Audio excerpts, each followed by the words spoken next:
Congratulations! Food distribution successful.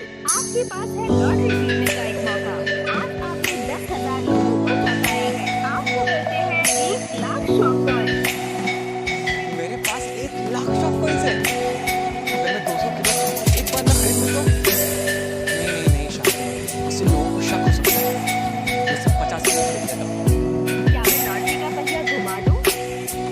नहीं, अभी नहीं। पहले मुझे 50 किलो चावल खरीदना है। Transaction successful. 500 किलो चावल के लिए 24,000 शॉप कॉइन्स खर्च किए गए हैं। आपकी बकाया राशि है 80,700 शॉप कॉइन्स।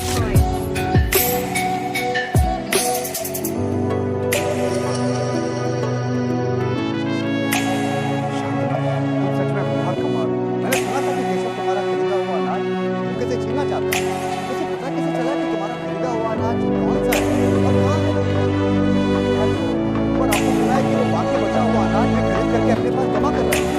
कैसे बचा? अधिकारी एक बात अगर उसके घर जैसे अनाज हमारे घर हमें मिलता है, तभी तो लोगों की जिंदगी की नई शुरुआत है। तो मुझे अभी भी बुला के मैं जानता हूँ कि और जानती है कि घर के बच्चे मान तो दोनों को मुझे जानने की कैसे बुलाया? ये हुई ना बात।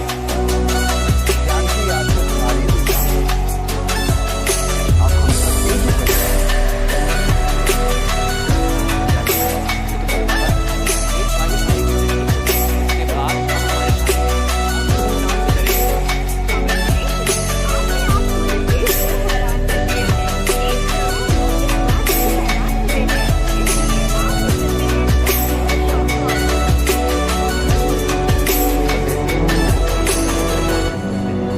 एक बार में केशव और दोस्ती से निपट लूं, फिर मैं डिजास्टर रिलीफ फंड से जरूरतमंदों की मदद करूंगा, उनके घर बनवाऊंगा, कोशिश करूंगा कि इस शहर को भी 21st सेंचुरी वाले शहर जैसा बना पाऊं ताकि सब एक सुकून भरी जिंदगी जी सकें।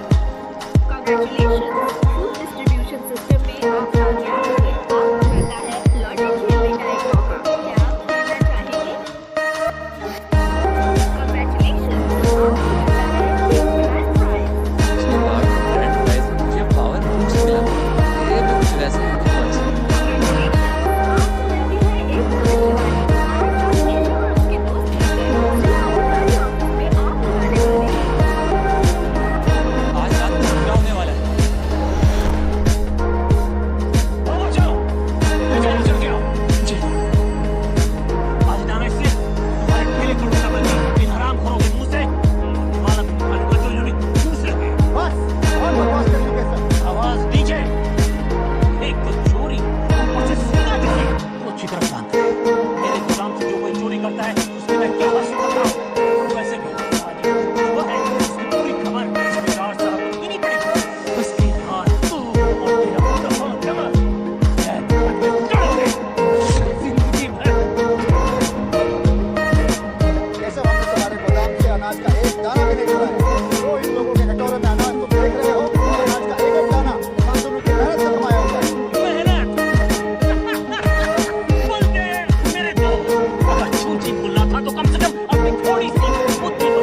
मुझे मुआवजे में 300 किलो चावल चाहिए।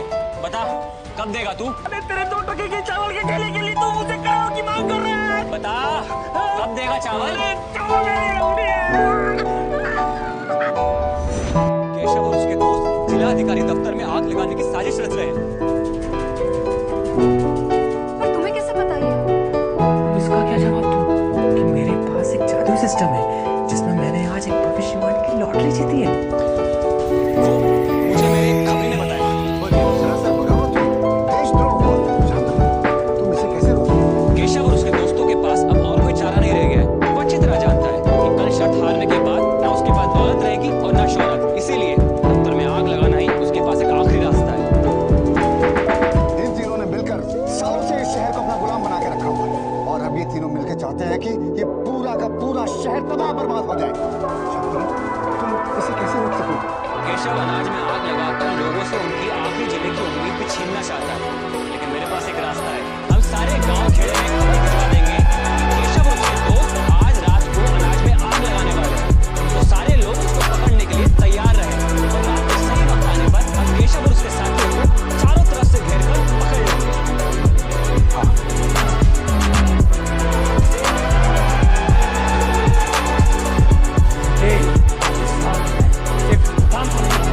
तुझे और तेरे पूरे खानदान को बस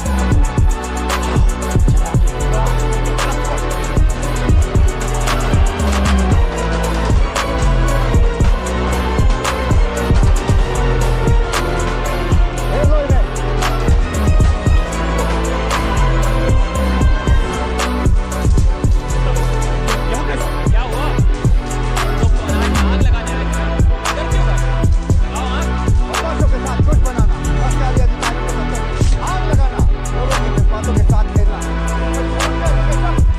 हमारे उठाए हुए कदम से बगावत और देश को धुआं देके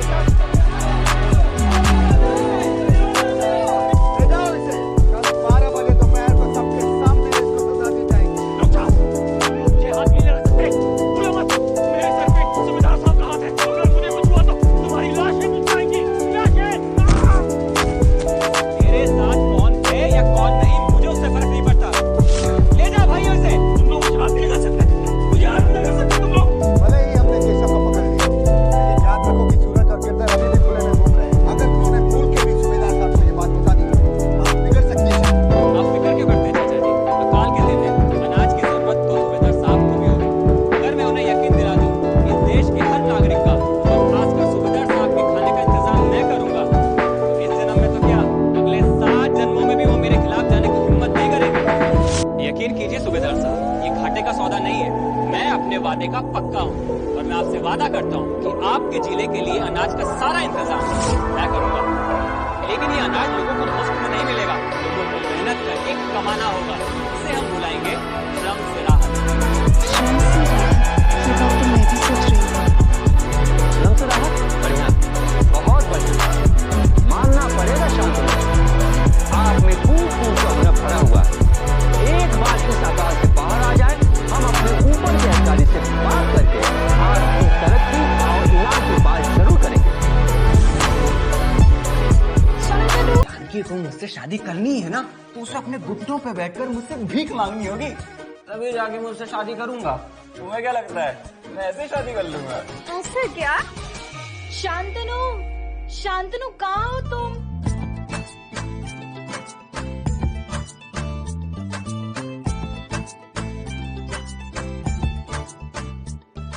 वहाँ हमारी शादी शुरू होने वाली है, तुम यहाँ बैठकर अय्याशी कर रहे हो। नहीं नहीं जान, मैं अय्याशी नहीं कर रहा हूँ, बल्कि मैं तो तुम्हारे पास आने ही चाहता था, लेकिन ये लड़कियां हैं ना, मुझे कब से रोके बैठी हुई है, मुझे आने ही नहीं दे रही है। तुम्हें पता है तुम्हारे यहाँ आने से पहले मैं अभी इन पर गुस्सा ही कर रहा था। बहाने बनाओगे?